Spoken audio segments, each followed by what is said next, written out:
You are listening and watching the Falcon Central Radio Show on Pro Football Central Radio Network. Hello, my name is Aaron Freeman. I'm the founder of FalcFans.com. I'm joined by my good friend and co-host Scott Harasic. As usual, we are back this week to talk about the Atlanta Falcons. At the end of the show, we will get to your Falcons mailbag questions. We will do our positional breakdown that we've been doing each week for the last several weeks. This week we will be talking about the interior defensive line. But before we get that, we'll talk a little bit about Isaiah Battle and the supplemental draft, as well as talk a little bit about the Falcons' 50th birthday, which they just celebrated yesterday on Tuesday. So Scott, you want to talk about the Falcons turning 50 or Isaiah Battle first? I mean, the Falcons turning 50 is cool and all, but it's kind of just random. Yeah, it's random. I just thought it would be a good opportunity to give some folks, some of our younger listeners, people younger than you, Scott, a little history lesson about the Falcons turning 50. As people may or may not be aware, the team was awarded an NFL franchise on June 30th, 1965, exactly 50 years and one day ago. What's interesting about that is that the Falcons, about 2 or 3 weeks earlier, were actually granted a AFL franchise, or not the Falcons, I'm sorry, the city of Atlanta. The American Football League said, let's move to Atlanta, and then the NFL was like, that's not cool. So they basically did their best to block that, and Rankin Smith stepped up to the plate, paid $8.5 million to the Falcons back in 1950, just so people can have an idea of how much stuff cost back then. I think season tickets were less than $50 in 1966. Another interesting factoid is that the Atlanta Falcons may not have been the team that played in Atlanta. The St. Louis Cardinals almost moved to Atlanta in 1964. They threatened to move, but the city of St. Louis ponied up and built them a new stadium, which is Bush Memorial Stadium, to keep them in St. Louis. And that worked for about 30 years before or 20 years before they moved to LA. And there's your Falcons history lessons for anybody that cares. But, yeah, I think it's interesting stuff. But, hey, I'm a history major, so I find those boring things interesting. I mean, it is pretty cool stuff. You got to think he paid $8.5 million, and then 35 years later, sold it for $660 million. Yeah. Talk about return on investment. Yeah. Holy shit. Yeah. It's a very lucrative business to own an NFL football team, especially today. That it is. Yeah. All right, Scott, let's move on. Happy birthday to the Falcons, but let's talk about a little bit more interesting stuff. Reports surfaced today that the Falcons are the team that is, quote unquote, most interested in Clemson offensive tackle Isaiah Battle, who is declared for the supplemental draft, which will be held next week. I guess, Scott, curious what your thoughts on Isaiah Battle and whether or not you think there's any truth to these rumors. I mean, Isaiah Battle probably is a good fit for the Falcons. He's ideally a zone blocking kind of guy, but he's got a lot of off-field questions. From my understanding, he didn't leave the Clemson football program as much as he was kicked off the Clemson football program. I've heard the same things. And a couple of guys I know that are close to the program say that it had to do with some stupid stuff he was doing off the field, namely with I think he had a couple different baby mamas and just some issues. Very poor academic situation too. So that was probably the big part of it. I mean, I like him. He's a solid football player. He's not all these people saying, "Oh, he's a third round talent" and all this BS. He's a mid fourth, fifth round talent who's going to drop to sixth or seventh round. He'll be lucky if a team takes him. Honestly, I think Atlanta should put their sixth or their seventh on him just because what else are they going to get? And I think he'd be a very good fit as a swing tackle. I think that's his role. Just every year, that's his role. That's his best fit. And let them cut Columbus because Columbus is garbage. Okay. I don't really disagree with anything you said. I don't even really think he's a fourth round talent.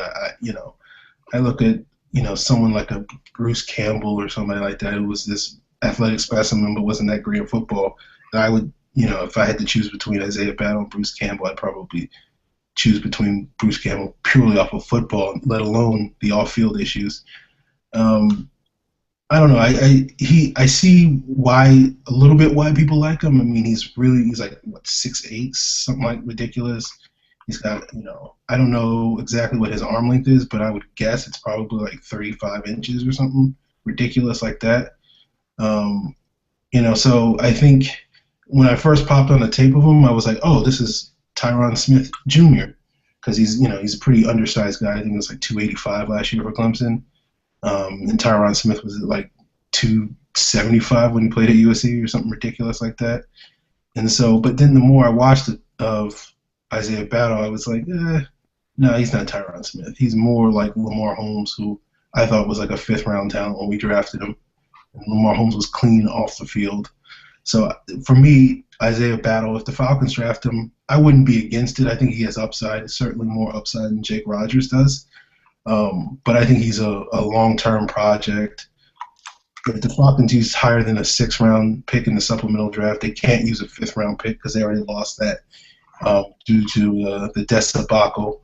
But basically, it just to me, it'd just be like really? Okay, well, and maybe I'm wrong. Maybe he's going to be a guy that can come in right away and contribute. But to be honest with you, even though he has much more upside than Tyler Columbus, if I had to put trust in who's going to replace Jake Matthews or Ryan Schrader for like 5 games this year, I'd put way more faith in Tyler Columbus than Isaiah Battle, at least in 2015.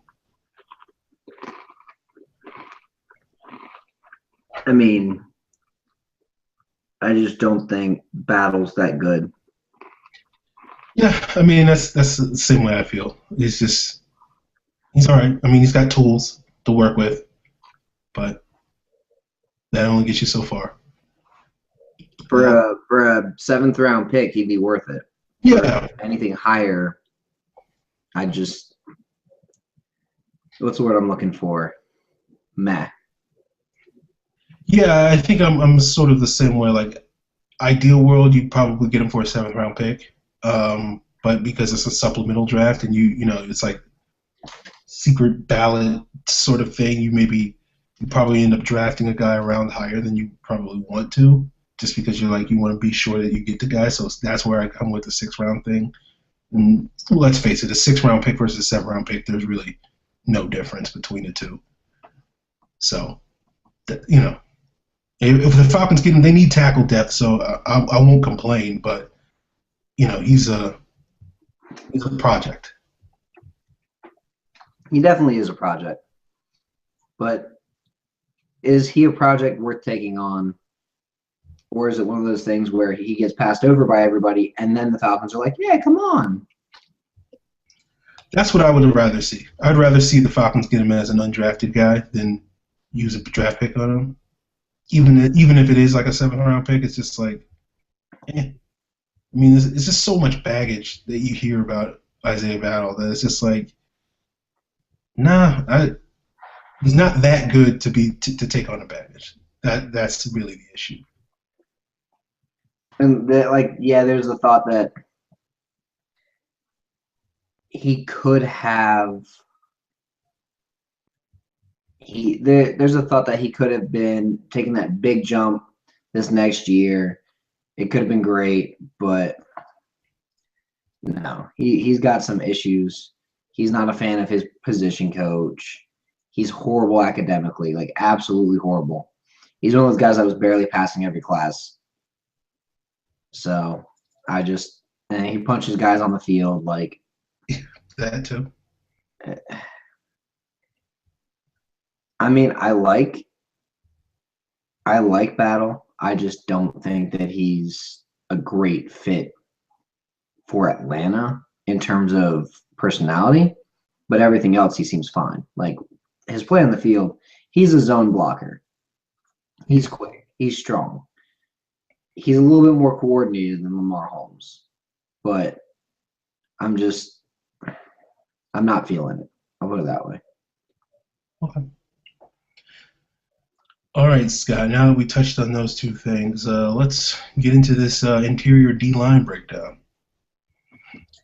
So, as folks know that we do these positional breakdowns, we talk about who the guys are on the roster, who we think are going to make the team, some of the camp battles that we'll be looking forward to.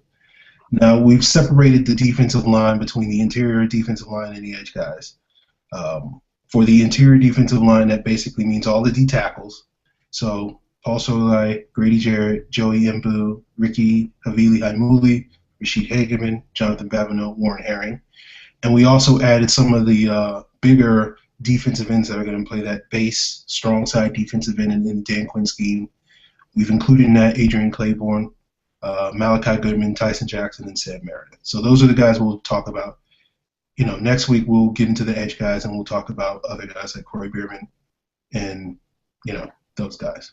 Well, the reason why I included the strong side defensive ends into this interior defensive line breakdown is because 60% of your snaps are in nickel or dime nowadays. So these guys are going to be playing defensive tackle in those nickel sets. Yes. Yeah. So, there's that. There's talk of Claiborne and Babineau, at least from what mini camps were being said out of mini camps, that Claiborne and Babineau were working a lot with the first string nickel defense as the DTs. Which I think makes perfect sense. Babineau's strength is rushing the quarterback. Claiborne's strength is rushing the quarterback.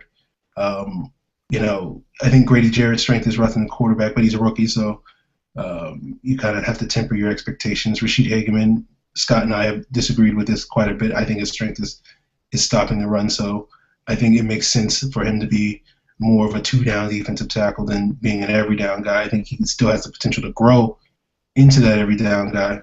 But, I think right now, at least starting off, it probably makes sense for Babineau and Claiborne to be those interior guys, your main interior guys in nickel sets.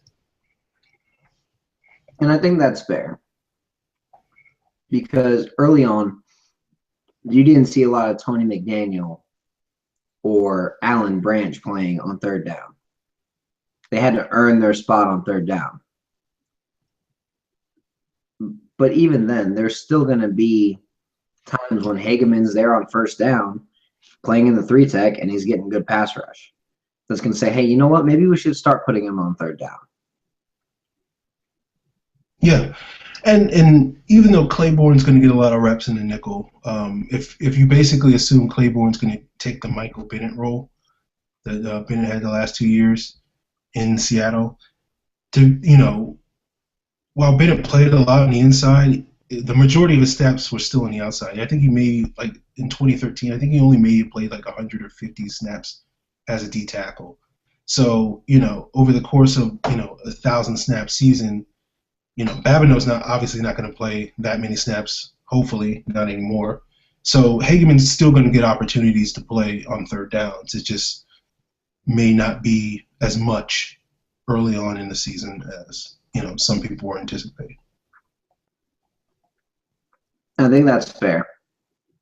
And I think we could see Malachi Goodman take the spot at strong side defensive end when all's said and done. Just because I really liked him when he was at Clemson. I thought he was a very strong, good at the point of attack. And at Clemson, he played a similar role as to what he would play in Dan Quinn's scheme, at that strong side defensive end, moving inside on third downs every now and again. Yeah, I'm very curious to see what Goodman does this year. I thought Goodman was impressive last summer in preseason. I thought he very much outplayed Tyson Jackson. I remember people telling me to chill out on my Tyson Jackson hate last summer because it's just preseason. It didn't matter, but we see how that turned out. I think Goodman has a lot of skills similar to Claiborne, and it'll be curious to me to see whether or not Dan Quinn and the scheme can really get him playing at that level.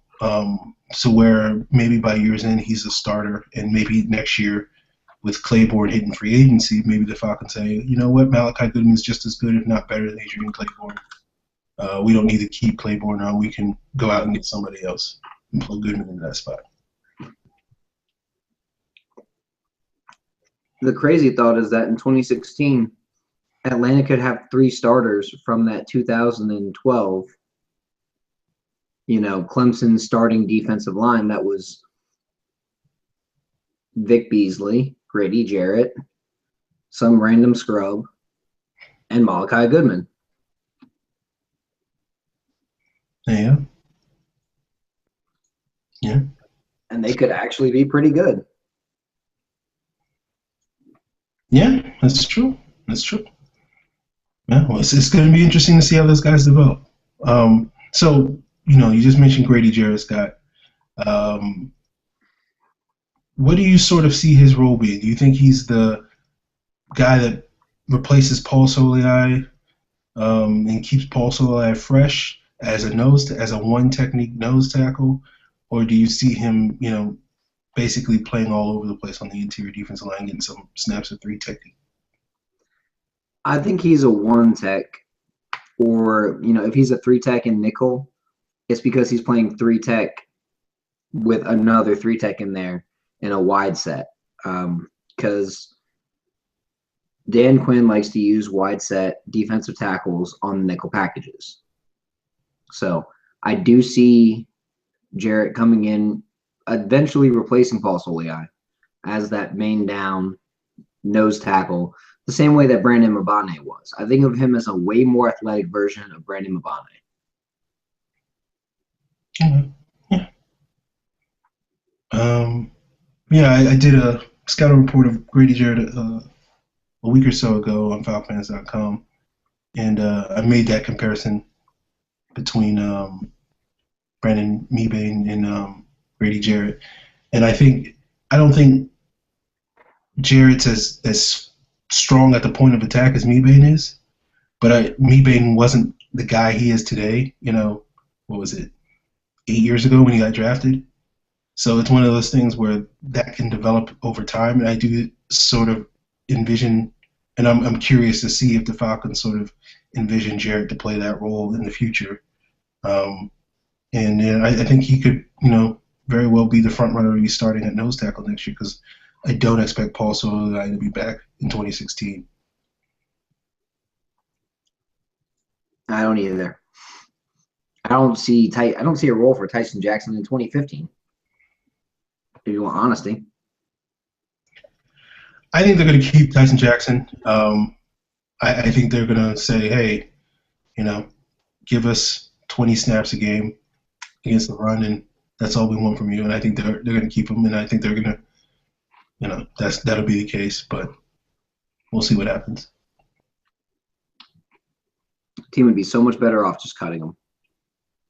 Probably.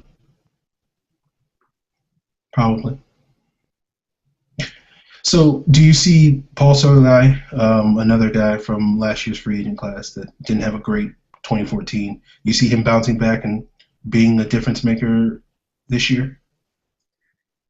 Him, I do, because he's going to be used in a proper set. His best fit is as a 0 and a 1 tech, but it's more as a 1 tech than anything else, where he can take that interior double team, that center guard double team. And the way that Dan Quinn works, he's putting that interior double team on the right guard instead of on the left guard, because he likes having the under tackle on the left side. So it's going to make more sense when we see, Soliai and Hageman in the middle, And Hageman's playing 3-tech going against a left guard who isn't used to taking on guys that big. And basically, I think it's going to open up a lot of stuff inside for blitzes, for stunts. Vic Beasley's going to be running a lot of interior stunts where you might see Hageman take a double team of the left tackle, left guard. Solia take a double team of the other two, and then Beasley loops in through the middle. That's a stunt that they used a lot with Michael Bennett. It's a stunt they use a lot with Cliff Averill. I could see it being effective here in Atlanta with Hageman and Solia in the middle. Yeah, I agree. Let's talk about my favorite guy now, Scott. That is none other than Jonathan Babineau. Now, we could do a whole show, or at least I could, on how great Jonathan Babineau is. But what do you see his role being this year? I think we both have commented numerous times over the last 2 years about Babineau getting way too much of a workload and being more of a situational player at this point in his career. And now it finally seems like the Falcons have the personnel and the scheme now where he'll finally be a situational guy and he'll be able to do what he does best, which is, play maybe 30 or 40 snaps a game and just pin his ears back and get upfield. Hey, let's not start him at weak side defensive end anymore either. There you go. They're going to start him, if they do, at 3-tech. I don't even see them starting him, though. He's going to play a rotational pass rushing defensive tackle role. He'll see 35 to 40% of the snaps, just like every other rotational tackle has under Dan Quinn. He might be the best rotational tackle that Quinn has had in his career, which isn't saying much when you got the likes of Jordan Hill and let's see, he had Jordan Hill last year. He had Clinton McDonald. Oh, no, hold on. He had Tony McDaniel as one. Clinton McDonald is one. Like, Jason Jones is one. He hasn't really had a lot of great interior defensive tackles, like rotational defensive tackles. Tony Hargrove, like, I'm not listing great names here. And I'd like to think Jonathan Babineau is a just better career, better player overall than those guys have ever been. Not going to get in disagreement with me. I don't think I'd ever get a disagreement from you while I praise Jonathan Babineau. He's greatness. So what can I say? The only thing I can say negative about Jonathan Babineau is that he's playing way too many snaps at 70%, and he should be playing closer to 35, 40% because he's older now. He's got some wear and tear. Let him just go out there and play max all the time instead of taking a couple snaps off here and there. But yeah. You don't tend to disagree with that. So no, I don't. I think Babineau's still balling, but compared to where he was 3-4 years ago, yeah, he's not close to the player that he was 3 or 4 years ago. And unfortunately, because of usage, because of lack of talent, the Falcons haven't really had a defensive tackle in here the last couple of years to really take some of that workload off of him. So he's been overworked the last couple of years. I mean, they did when Vance Walker was good. Good old Vance Walker. Remember when we decided to keep Hurry Jerry and let Vance Walker go? That was a great decision.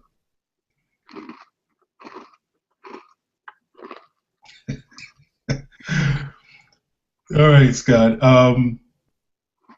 So I'm assuming that, of these guys we're talking about, you're thinking 6 of these guys are going to stay. Soliai, Jarrett, Hageman, Babineau, Claiborne, and Goodman. Now, I personally think Jackson's probably going to keep his job, but do you think there's any chance that guys like Mbu and Imuli and Herring and Meredith make the roster, or are they just purely practice squad guys? Well, here's the way I'm looking at it. Mbu has a sneaky shot of taking one of the roster spots. I actually think they keep 7 of these guys. Okay. I think they keep a starting nose tackle. I think they keep a starting 3 tech, a starting strong side defensive end. I think they keep a rotational guy who can play both tackle spots. I think they keep a pass rushing tackle, which is your boy. And I think they take a guy who can play strong side end and potentially also Leo, to where if they need a bigger guy for rundowns, you might see some sets where Adrian Claiborne and Malachi Goodman are your defensive ends, is what I'm saying. It's a rundown. It's a third and 3. You got the potential of a run, or 3rd and 2. You got the potential of a run right there. I could see that being a legitimate setup. Like, hey, you'll have Claiborne and Malachi Goodman with Soliai and Hageman in there. It may not be your best pass rushing set, but it's your best run defense set. So I think you got your backup defensive end, who's basically the exact same thing as your starting defensive end, just maybe a slightly smaller version. And then I think you keep a developmental guy as the 7th. So with your starting nose tackle, you're going to have Soliai. With your starting 3-tech, you're going to have Hageman. And Dan Quinn's all but come out and said that it's going to be Hageman. Right now, Tyson Jackson is taking starting reps. But I don't see any way that Adrian Claiborne doesn't beat him out by the time camp ends. Mainly because Claiborne's actually good. He just has to stay healthy. Where Tyson Jackson sucks, he just happens to stay healthy. And then Malachi Goodman, if you're worried about saving money for this Julio Jones deal that's going to come up and having money for the future, you're going to cut Tyson Jackson over Malachi Goodman because Goodman's still on that rookie contract, and Jackson saves you a lot of money by cutting him at this point. Your run stuffing tackle, I think you keep Jarrett. And your pass rushing tackle, I think you keep Babineau. Or your rotational tackle, I should say, that can play both 3 and 1-tech. I think you keep Jarrett for that. And then you got a developmental guy. Well, Tyson Jackson is not a developmental guy. Very true. If he's not a starter, you don't pay a reserve what you're paying Tyson Jackson. So you got Joey Mbu, Ricky Havili-Haimuli, Warren Herring, and Sam Meredith. The last 3 names I listed off have no business on an NFL roster. They're very mediocre players from what I've seen. Maybe Dan Quinn's a miracle worker and they magically become solid NFL talent. But from what I've seen, they're very much camp bodies. On the other hand, Joey Mbu is a beast and probably should have been drafted in the 6th or 7th round just based on what I saw at the Senior Bowl. He was throwing around guys on the interior line all throughout practices. In the game itself, he was eating double teams all day. It's not just because he's a big body. He's actually a very good, technically sound defensive tackle. And I'd be very shocked if he wasn't a guy who, come camp cuts, we're all going, man, that Joey Mbu balled out in camp. He's got to make the roster. He's got it. Who do they cut for Joey Mbu? And it ends up being Tyson Jackson.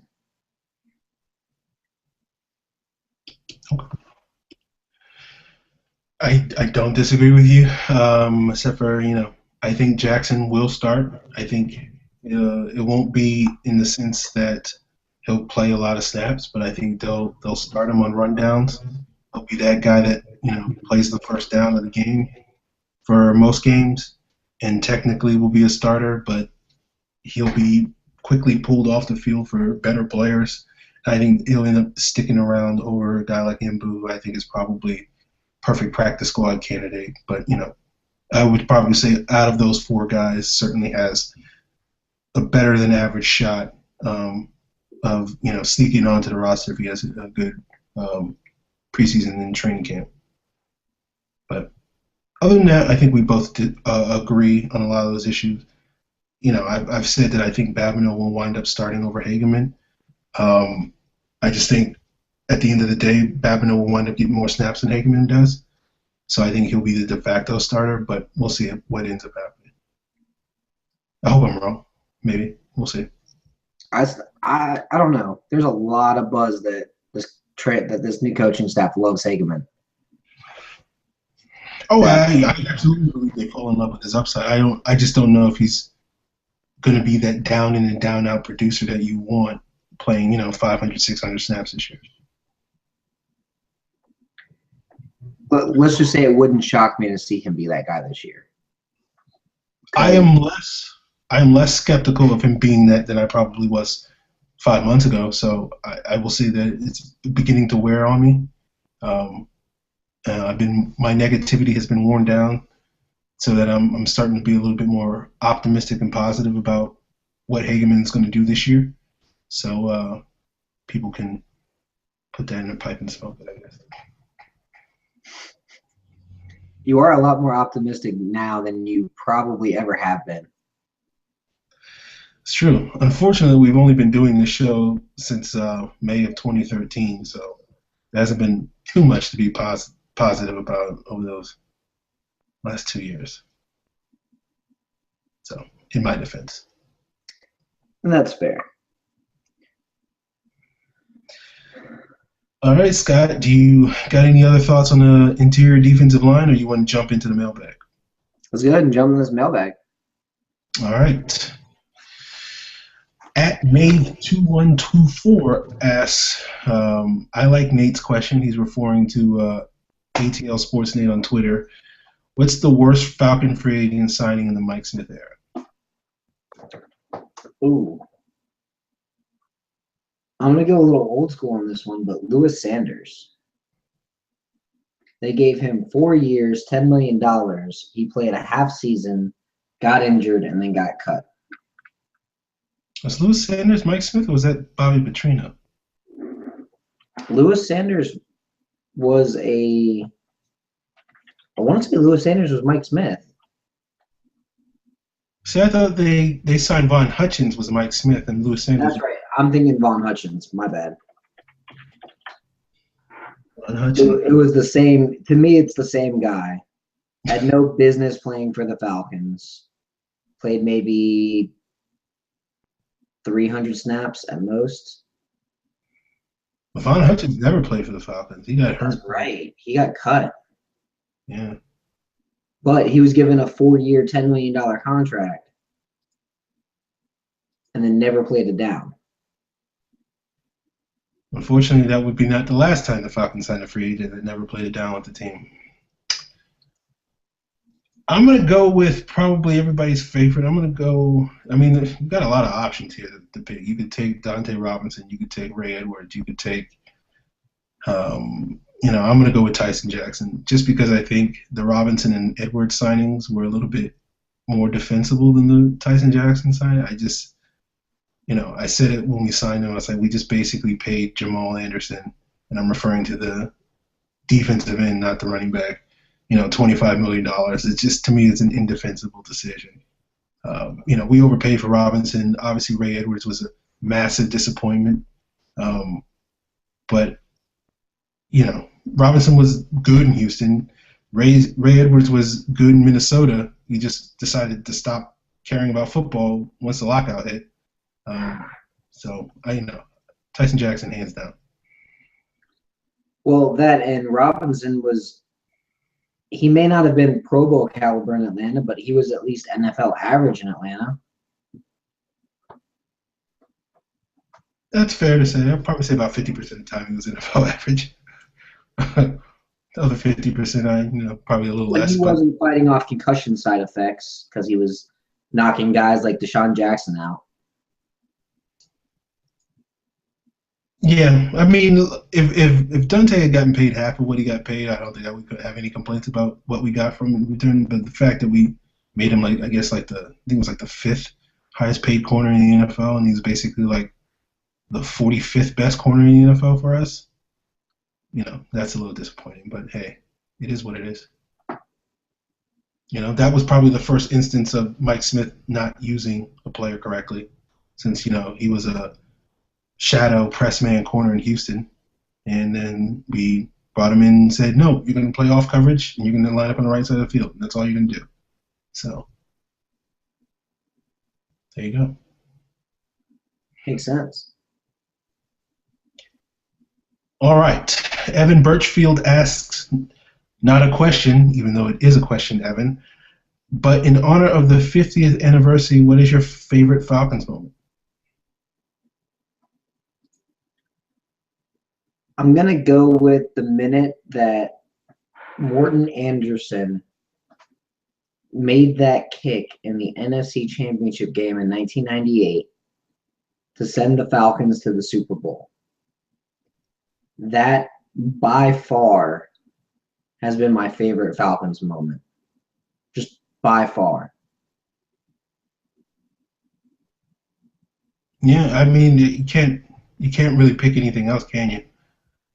Just for the sake of picking something else, I will say I won't. Maybe this is my favorite. I don't know, or maybe my second favorite. But I can at least recall the most excited I've ever been as a Falcon fan, other than involvement of that '98 Super Bowl season.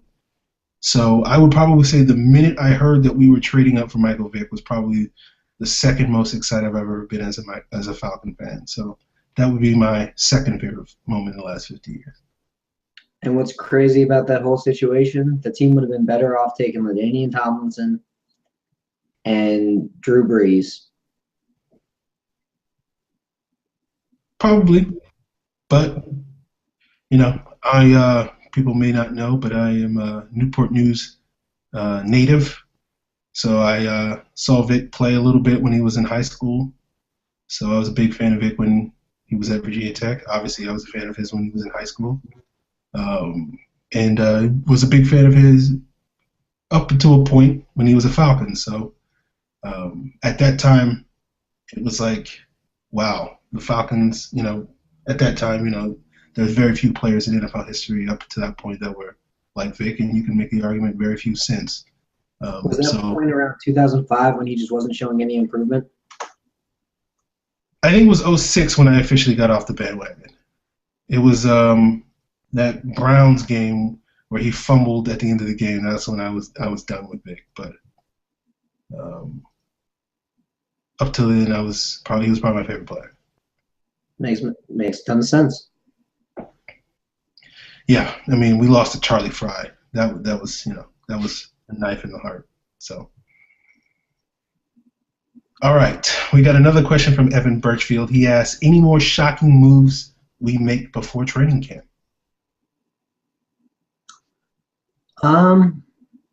Unless they sign Evan Mathis, I'm gonna go with no. Yeah, I mean, if you think signing Evan Mathis is a shock, I would be surprised if they did. So I guess that'll be my answer. And I would be shocked if they use a third-round pick on Isaiah Battle. That would shock me. But that's about all I can imagine. Yeah, basically. Smorgasborgnine asks, getting excited about Quinn's coaching staff, was Mike Smith really that bad, or are fans overvaluing Quinn?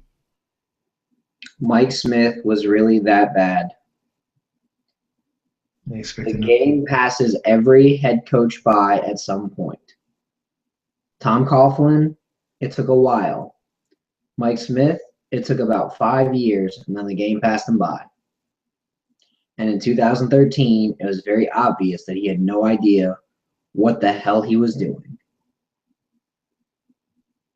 And then in 2014, it became even more obvious that he was inept. So yeah. And he lost the team. The team wasn't motivated. Not that most players were motivated by him in the first place. I've spoken with multiple guys who've played under Smith, and they've all told me he was like that cool uncle. He was a great guy to play for. Like, he's a great guy. But he wasn't that, like, guy you'd want to run through a wall for.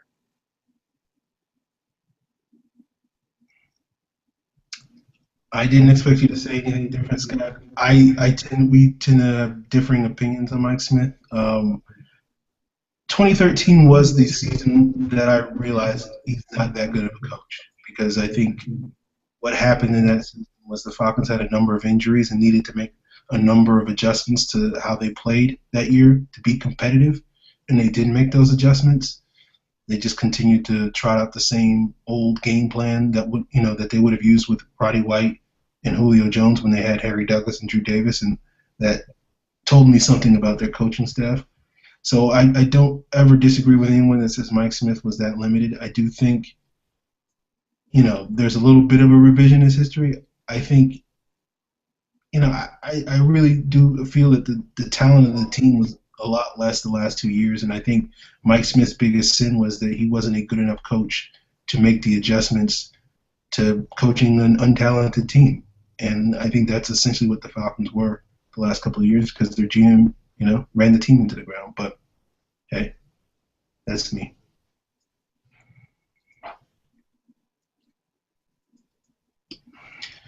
All right. Smorgasborg9 has another question. Do you ever see Tommy Novus making it to the Hall of Fame? He should. He really should. He should have been there in the first place. I think Tommy Novus will get in. I think I don't know exactly how they vote in the older guys, how that process exactly works, but I think eventually he'll get in, as an old timer. I think there's a movement within some Hall of Fame voters that I've heard talk about Tommy Novus, and I think he'll eventually get in. The one player that I think probably deserves to get in but has zero buzz, I haven't heard a single person outside of Atlanta talk about him being a Hall of Famer, is Mike Ken. And I don't know if he's going to get in, even though I think he has probably the best resume of anybody that is a former Falcon besides Deion Sanders and Claude Humphrey and Morton Anderson. 17. Best left tackle in the NFL for 5 years running. Yeah, and I think he made 5 Pro Bowls, 2 All-Pro teams. He started 17 years in the NFL. 5 All-Pro teams. Okay. So, it's one of those things where I think he has a case, but no one ever talks about Mike Ken. So I would say I would bet against Ken, but I think Tommy Novus will eventually get in because I think most people recognize that if not for the presences of guys like Ray Nitschke and Dick Butkus, he probably would have gotten a lot more accolades than he did in his playing career. He's one of 6 numbers the Falcons have retired as well. Not that they officially retire numbers, but no one's ever going to wear 57, 58, 60, 31, or 10. They're also never going to wear number 78 because of Ken.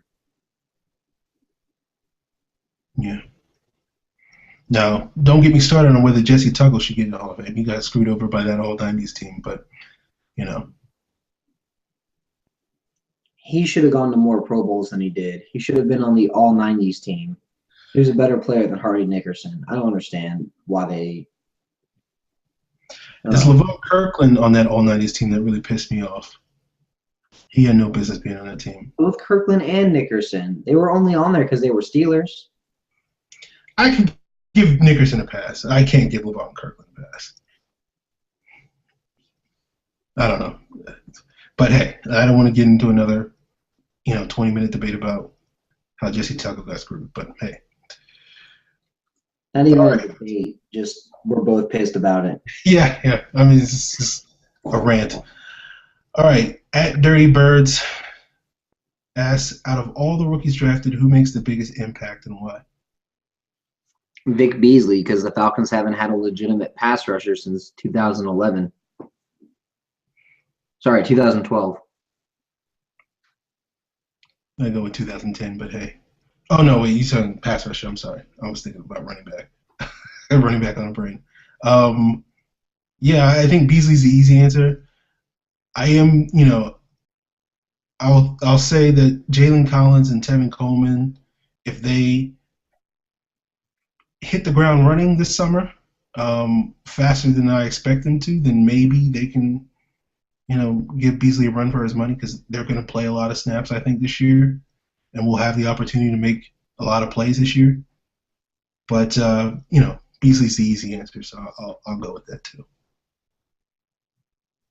And it could also be Justin Hardy. He was a very underrated player. Think of him as Steve Smith without the deep ball. So all those short routes, all those underneath, those yards after catch, the fighting for the ball, basically what we wished Harry Douglas would have been. Yeah. Can't disagree with that, man. He's the anti-Harry Douglas. You know, he's got ball skills, which makes you the polar opposite of Harry Douglas. And he plays football like a football player, not like a guy who wears secret deodorant. Yeah, there you go. You know, we got another one from at Dirty Birds. He asked, out of all the free agent signings, who makes the biggest impact and why? See, that's a tough one because I want to say Adrian Claiborne. I think out of all of them, I think he gets healthy. I think he comes in, 4 or 5 sack guy, good run defense, makes it to where the Falcons can cut Tyson Jackson. You know, even if they don't do it fresh out of training camp, they cut him after 3 or 4 games because they're like, why are we playing him? I still think it's going to happen. Okay. Well, if you're going to cut Tyson Jackson, you have to do it before week 1. Because if you keep him on the roster, week 1, his entire base salary gets guaranteed. Well, it's only a difference of $750,000 because Okay. he had 1.5 million of his base salary already guaranteed.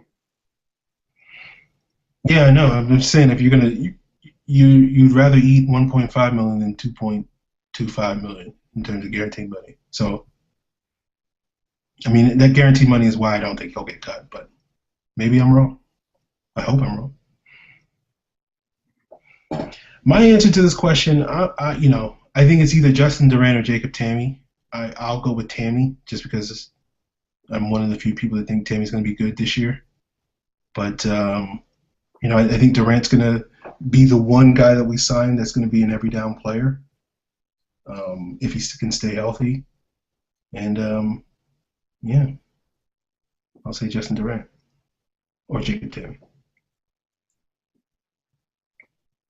I would agree with Durant because I think Warlow needed someone next to him who is just a monster who could play.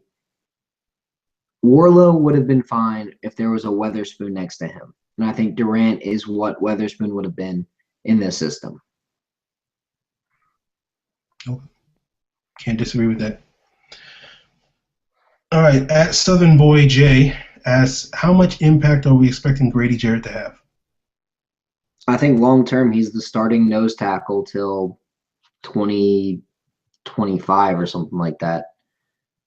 I think he's going to be considered the steal of the draft. And I think Beasley, even if Jalen Collins is just like a solid number 2 corner and the third Tevin Coleman is just a solid rotational running back who's like a great third down back. And Justin Hardy's just a solid third receiver.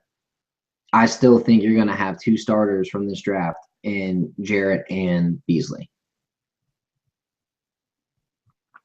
All right. Yeah, I think Jarrett, I think at a minimum, he's going to be a great rotational player. Think Vance Walker at his best. Like, I think that's at a minimum Grady Jarrett's going to be.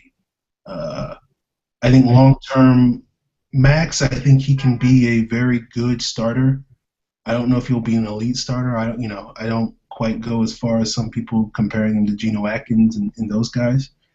But I think he could be a poor man's Jarrell Casey as a starter. So I'm looking for it. I think he'll be probably as he probably falls somewhere in the middle. So, that's a really good backup or a pretty good starter. So I think he'll be a good player for us for a long time. Yeah, like I think he'll go to 1 Pro Bowl, but that's about it. Again, Brandon Mebane. Yeah. All right, we got another one from at Southern Boy Jay. He says, "What are you predicting?" And he posted a picture of Justin Hardy, or at least I think that's Justin Hardy, who surprisingly looks a lot like Braylon Edwards. What are you predicting Justin Hardy to do this year? I'd say he's going to be a solid third or fourth receiver. Probably put up 35, 40 catches for 450, 500 yards, 2-3 touchdowns. I think he's going to be the third most productive receiver for the Falcons behind White and Jones. Yeah, I don't really have a firm prediction of a Justin Hardy. Like in my brain, I think all along I've sort of thought that he was going to have a rookie season similar to Harry Douglas, which was to start the season as the fourth guy, and then by midpoint, Douglas passed Brian Finneran as the third guy. But I think Hardy could do that with Hankerson. But at the same time, I could very easily see him being that 40, 50 catch rookie sort of guy, just because I think Matt Ryan is going to quickly form some trust with him and trust him over the middle.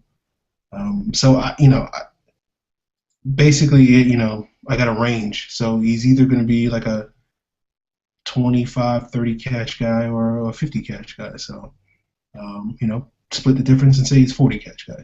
So he's either going to be Hakeem Nicks as a rookie, that 45, 50 catch, 800 yard, 6 touchdown guy. Essentially the number 2 and beating out Roddy White for that spot, or he's going to be that, that Harry Douglas is what you're saying? Yeah, I mean, I think he's capable. When I did my scouting report of him on FalcFans.com, I compared him to Jarvis Landry, and I think in the right situation he could put up Jarvis Landry production. I think Landry had 80 catches or something like last year, 5 touchdowns or something like that. But I don't think that's really the same situation that Miami had with their receivers with, Hartline and Mike Wallace as the Falcons have with Julio and Roddy. So I don't see him getting that many opportunities unless someone gets hurt. But if Roddy did end up, if Roddy's knee continues to bother him, it wouldn't shock me if Hardy sort of leapfrogs him as Matt Ryan's favorite number two target. So my predictions on Hardy are all over the place. So I'm really excited what he's going to do this year because I don't really know. Yeah, I think he'll be good. I just don't know how good. Makes sense to me. Yeah. Yeah. All right, folks, that's our show. We apologize for being a day late, but if you're downloading us on iTunes, then you probably didn't notice the difference. But if you want to hit up the show, you can use the show's Twitter handle at FalconsPFC. I am at FalcFan. Scott is at Scott Karasik. Use the hashtag Falcons Mailbag if you want to have us answer your questions next week. Next week we will be talking about those edge guys. So we will be talking about Vic Beasley. I'm sure our good friend Charles McDonald probably will want to jump on to talk about Vic Beasley a little bit, but maybe we'll see. So that's our show next week, and we'll supplemental. Will that be next? Ooh, my brain is cramping. 2 weeks. Two weeks. We'll know the date. We'll know about the supplemental. Okay, yeah. So maybe we'll have more information because I think Battles Pro Day might be by the time we do next week's show, but we'll see. So that's the show, folks. Hit us up. Enjoy the show. Enjoy the listen. Enjoy the watch. We'll be back.